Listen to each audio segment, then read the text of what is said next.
Old Saul came alive in Bob Hale's Wild Art on early Seattle TV. Many of us ride a media treadmill, ingesting recorded events that we rerun at our command. But the most astonishing stuff of life often is ephemeral, solely in the moment. In other words, you have to be there. Like the weather itself, Bob Hale, Seattle's original cartooning TV weatherman, once wove such momentary magic. Maple Leaf-based historian Peter Blecha, though just a tyke at the time, was there to revel in it. He methodically collects all things Hale to keep his hero's legacy alive. Early TV weather reporting, Blecha says, was retrospective, documenting yesterday's rain with only a touch of Farmer's Almanac-like prediction. Hale helped change that. A commercial artist who left Bellingham for Seattle in 1938, Hale began doing illustrated forecasts for King TV's fledgling news shows in 1955.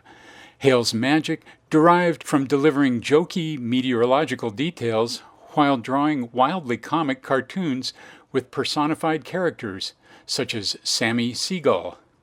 It was all live in real time. Adults and kids alike couldn't take their eyes off him. His personal appearances, ad work, and zany products, cans of pure Puget Sound air, ballooned. Clients ranged from Sunny Jim peanut butter to Seattle Rainiers baseball. His fame matched that of local TV's other stars, from child-focused Wanda Wanda to sportscaster Rod Belcher. A warm smile gave Hale a genial persona, while his eyeglasses and balding dome conveyed authority. But his calling card was a sharp visual style. He loved drawing people and critters in motion, Old Saul grimacing, shaking its fists, clouds angry with menacing eyes, Blecha says. It wasn't just cutie pie easygoing fun, he was purposely adding drama to what otherwise could be a dry situation. He also was possibly projecting tensions from his own life. The tensions included being a closeted gay man who suffered alcohol addiction.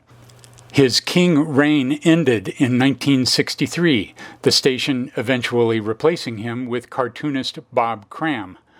Short stints followed in California TV and in 1968-69 back in Seattle at Cairo TV.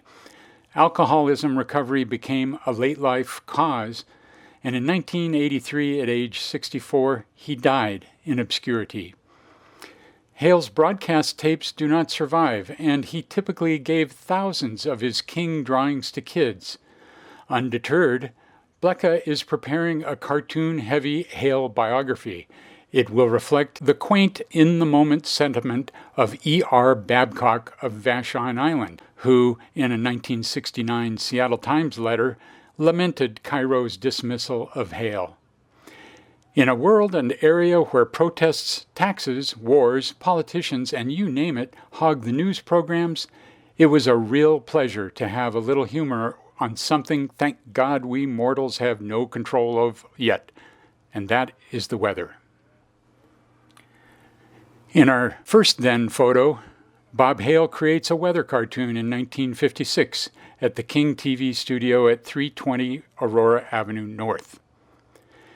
In our second then photo, one of Peter Blecha's many Bob Hale finds is this cover for a 1962 cartoon booklet, Web Feet and Fir Trees. It incorporates a trademark Hale self-portrait. During the World's Fair year, he did many of his comic weather segments from the Coliseum, today's Climate Pledge Arena under renovation, depicted here along with other fair symbols, the Space Needle, Pacific Science Center, and the monorail. Today, as engineering tech Bob Konis trains a camera on them, King TV meteorologists Rich Marriott and Rebecca Stevenson, holding her own weather cartoon, watch as Peter Blecha stands in for Bob Hale, displaying an original 1962 King weather cartoon by Hale outside the King studio in SODO. Blecha has aggregated more than 200 Hale artifacts, He showcases Hale's art on Facebook and penned a recently posted Hale essay at historylink.org.